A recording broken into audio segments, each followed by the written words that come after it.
everyone, and welcome back to my channel, or welcome if this is your first time. Before I get started, I do want to say that I realize making one video a year is not really ideal, and it's not the timeline I was hoping for. I did really go to London with the intention of vlogging and getting it all going, and then my camera broke and my laptop broke. I just got lazy and decided to not fix it and enjoy my holiday instead. So now I'm back in Melbourne. My life is very settled. I've got loads of time on my hands and I really want to try film one video a week, take a whole week to edit because I know how bad I am at it, and then hopefully each week I'll have a new video coming up. I really do want to commit this time. I know I've said that before, but I really am going to try my best. So today's video, I ask for your questions. I want to address my main passion for this channel, which is body image, mental health, all-round wellness, eating, fitness, and of course a topic that I've been wanting to speak about for a very long time and feel finally ready to, which is eating disorders. I've sort of broken up this Q&A into a few sections. I'm thinking, knowing me, I'll probably have to break it up into 2 videos, and I'm going to try to keep it short and sweet, and then I can go into more depth on the topics that you guys are interested in. So let's get started. Also, this annoys me so much, but if I zoom in too much, then it's just like a lot of face, so I'm going to work on my setup. So our first topic is motivation. I had so many questions from you guys about motivation. This one says, how do you stay motivated if you feel like it's taking too long to lose weight? So to that, I would say take the focus away from losing weight. As soon as you are exercising towards a certain number on a scale or centimeters that you want to lose, it becomes significantly harder. I think it's as if we want to sabotage ourselves in some way, but as soon as you take that focus away from losing weight and put it on actually just feeling good, the motivation gets a lot easier. Instead of thinking that you are so far from attaining this, what seems like an unreachable goal, your motivation for that day can be getting up and doing the workout because of how good you're going to feel after. That whole thing about never regretting a workout is so true. Like, the feeling, the endorphins, the rush after a workout are what motivates most people to keep going back. After a while, you realize that a physical or an aesthetic goal really isn't enough long term to keep you going back. So take the focus away from that and put it towards feeling strong and empowered and fit. You'll find it a lot easier. When you get up in the morning and just feel like sleeping, what routine do you have? What motivates you to start the day? So that's a pretty similar question. What motivates me is that feeling I get when I exercise. And I just want to cover the topic of motivation because for me, it's not always motivation. I think nearly every human in the world wouldn't wake up every day and be like, I'm so excited to exercise. Like, I do feel like that some days because I'm weird, but a lot of the time it comes down to habit and routine. But I find 4 weeks of sticking to something consistently, and after that I feel like it's part of my routine. I don't even have to think about it. It's like brushing my teeth or going to bed. It's just something I'm going to do in the day, and that takes the motivation away from it and just makes it something that you got to do. Put it in your diary, make it like a meeting, so it's just part of your day. And finally, on motivation, who do I look up to for motivation? So I think I used to follow all these Fitspo accounts, and again, I followed them for aesthetic goals, and then a couple of years ago I just went through and I was like, what's the point? They don't actually motivate me. They kind of just make me feel shit about myself. So now I just follow accounts on Instagram that when I watch their videos, I'll see their posts, I'm like, yes, I want to go train, I want to try that. A couple that I watch are Sarah's Day. I've had the honor of meeting Sarah a couple of times at events, and she's a beautiful girl, and she practices what she preaches, and she has very similar views on health as me about, you know, it's not a one-size-fits-all. Everyone's got to do their own thing, listen to your body. So obviously, if you're into fitness, I'm sure you know her YouTube. She does not need a shout out from me. Carly Rowena is an amazing English YouTuber. She's like amazingly fit and strong, but also has a really balanced approach to her life. And if you just go through my Instagram, like who I follow, you'll see it's all just like vegan food, really healthy girls and guys and dogs. So you can always just go through and follow who I follow. So I'm going to go on to the exercise/training questions now. So the first one is, what's your favourite type and what exercise do you do, and what does your training schedule look like? So it wasn't until I actually started writing this down, I made little dot points so I didn't ramble. Yeah, that's going really well. It wasn't until I wrote this down that I was like, yeah, wow, yeah, I do quite a bit. So let me just make sure I don't forget anything. I do spin 6 or 7 times a week. Usually I teach 3 or 4 a week and the rest are my own training. I box once or twice a week. I try do 1 or 2 strength sessions just on my own at the gym, sort of heavier sessions. I'm a personal trainer at a studio called FoxFit, and the head trainer at FoxFit, Tom, he trains me twice a week. So I do a distance session, which is usually something like 400 meter sprints, and we try to go as many as we can. Like last week we did 15 and I was on my deathbed. And then the other session of the week is more high intensity stuff. So it'll be bursts of intervals of ropes and jumping and burpees and sort of integrator stuff. I've also just recently gone back to Pilates, and I'm doing that every day, and I'm just completely obsessed with it. I don't know how anything can be so hard. And I also do F45 probably twice a week, just depending on when I actually have time to fit it in. A lot of people ask about finding the right training for you. All I can say is try everything. I never thought I'd be into boxing. I used to hate spin class. It's always the things that you probably don't think you're going to love that you end up getting obsessed with. So I would just really recommend trying things that you thought might not fit your interests. If you've got the opportunity and the classes around you, take a friend, go laugh at yourselves, just try everything, because that is the only way with exercise that you're going to know what's good for you and what isn't. I also got quite a few questions on training when you're sick. So I am not a health professional. Probably that's a disclaimer I should have mentioned earlier. I'm not a health professional. I've studied nutrition and I'm a certified personal trainer, but what I say is not gospel. This is all from personal experience, and especially younger viewers, I don't want you to listen to what I say and think that it's right. Like, I truly believe health is not a one size fits all, so what works for me might not work for you. So disclaimer, pretend that was at the beginning. But yeah, in terms of sickness, for me personally, if it's above the chest, I train. I think if it's a cough or a cold, I usually just sweat it off. I get better quicker, I think. But if it's below the chest, like stomach and flu and that sort of stuff, I tend to avoid it. I really like this question because it's very important to me. It says, how has regular exercise impacted your mental health? Do you feel the difference when you don't exercise? It has changed my whole life.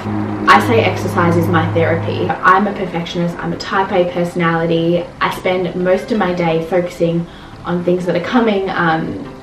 I overthink things, I stress about things that don't need to be stressed about, but when I exercise, I just switch off. It's like nothing else matters. I'm living in that moment, which is so rare for me, and I think that's what made me fall in love with it. It's the only time my brain really switches off. So in terms of my mental health, it has been a huge factor in finding some sort of like quietness and zen in my head, which is hilarious considering most of my exercise is punching things or screaming. But in terms of mental health in general, it is the first thing I would recommend to people who are feeling low or down. I don't think that there's anything that has helped me more than exercise has. I'm not saying in any way it can cure mental illnesses or improve mental health dramatically for everyone. I would definitely say if you feel like it's something you might benefit from, please try it. Okay, for someone who's new to fitness, what's the best way to start training at the gym? The best way is to just go. I know that gyms can be intimidating, but someone once told me this piece of advice and I love it. The gym is a selfish thing in the best possible way. No one at the gym is going for someone else. Like, you don't go there to watch other people and judge them, and if you do, that's really weird. But I've never had that experience. All I've ever experienced is everyone going there solely with the focus of improving themselves, which is such an awesome environment to be in. I promise you that the most intimidating thing about the gym being the other people is crazy, because no one else is there to watch you. So grab a friend, laugh at each other, play around on the equipment and realize that you've no idea what you're doing. That's a really good way to get started. And for me, the way I got started was actually in classes. I used to go to like the fun body attack class, which is jumping and dancing around with my sister. I found something I enjoyed, and then from there I branched out. And the other thing you can do if you have the means and the opportunity is find a PT as soon as you start at a new gym. There's often like discounts, and they can pretty much shape a plan to you to reach your goals immediately. They can teach you how to use things, they can recommend classes. Personal trainers are generally awesome to get started, because it can just break that ice and make you feel like you know what you're doing a little bit more. Okie dokie, so I'm just going to quickly answer a couple of questions on veganism. I'm sure I'm going to do separate videos on this at some point, but just the main one. So when and why did you become vegan? I became vegan about 4 years ago now. I can't remember, 3.5, 4 years ago. And I became vegan purely for moral reasons. I was already vegetarian, and I guess I was just uneducated on dairy and eggs, and I watched Earthlings, the documentary, and I bawled my eyes out, and the next day I became vegan, and I have not looked back since. And of course since then I've found all the health benefits and environmental reasons to go vegan, but at first it was definitely a moral choice, and everything else has come after that. And someone else asked, did I find the transition hard? So I'm very lucky in that I was already vegetarian. I never liked dairy growing up. I never drank milk or ate butter, or I actually hated cheese, so that's probably the one that everyone struggles with the most. So for me it was a pretty easy transition. It really wasn't a hard process for me. What I will say is, if you're a meat eater and you want to try going vegan, don't press yourself to go like cold turkey. Try transitioning slowly, like cutting one thing out at a time. Your body will go into shock, otherwise you'll scare yourself off, because going from all to nothing, it's too much shock on all parts of your body. So yeah, take out one thing at a time. Don't give yourself a timeline. Everything you're doing towards becoming vegan is a step in the right direction, so you should already be feeling really good about yourself and what you're doing for the animals and the earth. Do you have any tips for eating healthily on a low student budget? So I'm lucky enough to live at home, which means most of my groceries are bought for me. Not the most wise money saver when it comes to this stuff. I will say though that a vegan diet and a healthy diet in general is a lot cheaper than what people think. Vegetables, fruit, rice, grains, legumes, beans, oats, everything I live on is pretty much the cheapest stuff you can buy. Of course superfoods and organic foods are more expensive, but they're not necessary for a healthy lifestyle. Cooking at home a healthy meal is really not as expensive as everyone thinks. Buy frozen veggies if you have to. Get the big bags of rice that cost nothing. Get the big bags of oats. Like, these are all foods that nourish you and are so good for you, and they're so cheap. So I really feel like it is possible. And the other tip is shopping at markets for your fruit and veg. You get a lot more for your money's worth. Are you on a meal plan? No, I am definitely not. I have been in the past, and they just don't work for me. I'm a very all or nothing personality, so meal plans are just a bit restrictive for me, because I'm either so committed to it that my life revolves around it and I can't eat out and I can't live, or I just completely trash it and just eat whatever I want, and it's usually not the healthy stuff that I'd be reaching for because I felt restricted. I'm sure meal plans work for certain people and certain personalities, but for me, I just eat when I want, what I want, to an extent. I mean, I want chocolate all the time, and it's not the best thing for my health. But yeah, I'm not on a meal plan. It doesn't work for me.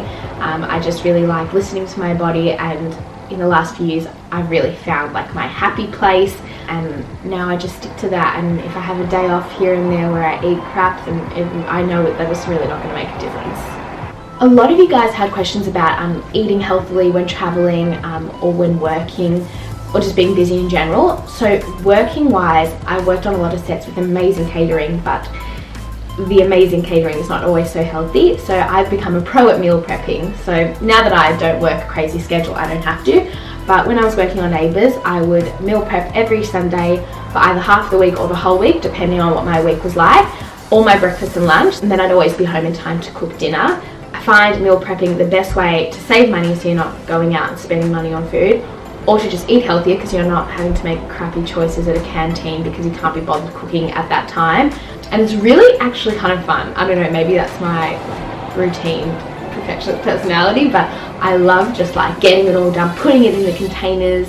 It just feels good, and you know that you're prepared and that you're ready for the week ahead. And traveling wise, if you're on holiday, be on holiday. Like, eat what you want, make healthier choices when you can. But I feel like we stress so much about going on holidays when that's our time to just rest and let our body relax. I try to always stay active on holidays, either making sure I've got a gym where I'm staying, or you can go for a run anywhere. And by staying active, then I'm more likely to eat better as well. Okay guys, so we're on the final topic of the day, and the one that I really wanted this video to be mainly about, and that is eating disorders. So I've spoken about it briefly, I've done a few posts about it, but I don't think I've ever really come outright and said it. First question here is, have you ever had an eating disorder? And yes, I have. I suffered from anorexia for about a year, from around 18 to 19. And while a year at the time felt like forever, I'm actually really lucky, and that's quite a quick recovery time to go through the illness and come out the other side. I was very fortunate that I had a job at the time that was a really big incentive to get better. I I had an amazing family, an amazing support system from my friends. So I had a lot of people rooting for me, and I know a lot of people go through it alone, and that's really why I want to talk about it and make it very clear that you are not alone. And the amount of people going through it these days breaks my heart, but it also gives me hope that we can somehow help each other, because it's something I wouldn't wish upon my worst enemy. And I really want to make it a topic that's not taboo and not something that we should be scared to admit that we've gone through or going through. We should talk about it and be honest about it, so that it doesn't have to be this hush-hush thing that we're ashamed of. So yes, I have been through an eating disorder. I am now recovered. I think people say you can never fully recover, and to an extent I get that, but I live a very happy, balanced, normal life now. This question really hit home with me. How important is it to talk openly about eating disorders without glamorizing them? That is my entire aim. I am here to talk about eating disorders, make sure that they're a topic that we are not scared to talk about, but also really get across the fact that they are not glamorous. They ruin people's lives. They ruined mine. They are not something anyone should ever wish to attain, because anyone who's gone through one, or anyone who's close to someone who's gone through one, will know that it's like a living hell. It is not something you would ever wish to have. It's not something that I ever thought I would go through. So it really can happen to anyone. It's not a sign of weakness. It's a chemical imbalance in our brains, which is something that is so unknown. For some reason people think it's a choice. It is not a choice. No one would choose to go through that, I can assure you. So yes, I think it is hugely important to talk about them, because I think even nowadays, when it's so common, there's still this big secrecy around eating disorders. But I think it is so important to realize that I'm here for the sole purpose, if nothing else, to tell you that they are not something you ever want. I promise you, they are the least glamorous things in the world. What can you do if you feel like you have an eating problem but you're afraid to admit it? So to that I would say, if you feel like you have a problem, then I guess in a way that's probably a sign that you do. If you find yourself revolving your life around your food choices or your exercise, and you just feel like your life is a little too focused on that, then there's a high chance that it is. It can be sometimes too hard to talk to friends or family. If they're there and you feel ready to talk to them, amazing. But if not, I would really highly recommend calling a hotline. In Australia, I think it's all of Australia, we have the Butterfly Foundation. They're incredible. Their job is to help people who are hurting, who are not sure what they're going through, who are confused, who need help. You can be anonymous, it's over the phone, it's not scary. They are so kind. All you have to do is call and talk. If that's all you need to do, and after you hang up and you're like, I'm fine, then best case scenario. But if you call and you can finally admit to yourself or to someone else, and you can say it out loud, that is a huge step, and the first step that you need to take to start getting over whatever you're going through. I know it's petrifying, but talking to someone and saying it out loud was the most liberating and empowering feeling that I could have experienced, and it's what drove me to then go get professional help. How did you find a balance with your relationship with exercise throughout life, and especially recovery? So this is something I think I still strive for every day. As I've said, I do have an obsessive personality, and balance is a real struggle for me. And I don't think it's been until these past 6 months, which is why I really feel comfortable talking about these topics now, that I've found, a pretty close thing to balance. I mean, there's no doubt that I exercise a ridiculous amount, but now I can take rest days without feeling guilty. Last night, I ate in bed with my boyfriend eating a burrito instead of going to class, and that was fine, because I know now that there are things more important in life than whether I get to a training session or what I have for dinner. And while some people might go, well, obviously that's the case, for a really long time that's not how it felt to me, and I'm sure for a lot of you if you've gone through some form of eating disorder. So yeah, that's been a huge thing for me in the past 6 months, to finally realise that other things are more important, and now I know that, and now it's so clear to me. But yeah, I would definitely say that time heals. It took me a long time and like a lot of progress and changing and maturing as a person to realise that those weren't the things that made me who I am. I didn't have to be the girl that exercises 24/7. I didn't have to be the skinny girl. I didn't need that label. And so yeah, I don't know that I can fully preach that I've got balance and that my life is totally like fulfilled and nourished and normal at all times, but I'm pretty close to it, and that's good enough for me for now. Okay, so because technology hates me, my camera died before my very last question. So I'm back, probably in different lighting and in a different position. Okay, so final question. Did you ever feel like you have to be someone else? And what is your best advice for low self-esteem and improving your body image? So I've definitely felt like I've had to be someone else at various points in my life. And I think that's a lot of what drove me to getting sick in a way. I think the industry I'm in makes it maybe even harder because it's often an industry of rejection, and I've grown up with that and I am fine with that, but there are obviously times when it takes its toll. So I think for me, the way it took its toll was thinking that I was the problem and I wasn't pretty enough or skinny enough or talented enough, so no matter how much I achieved, I still had that feeling. In terms of my work, I've definitely felt like I've had to be someone else. So on the other side of that, my tips for improving your body image and being okay in your own skin: you are the only you. And we hear that all the time and it sounds so cliche, but the sooner you realize that that's actually true and you are you for a reason, the sooner you can embrace that and actually start liking yourself for your differences. So I'm a 23-year-old girl who doesn't go out, doesn't drink. I pick Netflix and chocolate in bed over a party any day. I'm different, I'm not normal, I'm quirky, and I used to think that was a bad thing, that I wanted to be special, but I also wanted to fit in and be exactly the same as everyone else. It's such a juxtaposition, but now I realise that those weird quirky things make me who I am, and other people love me for those things, so I should probably try loving myself for those things.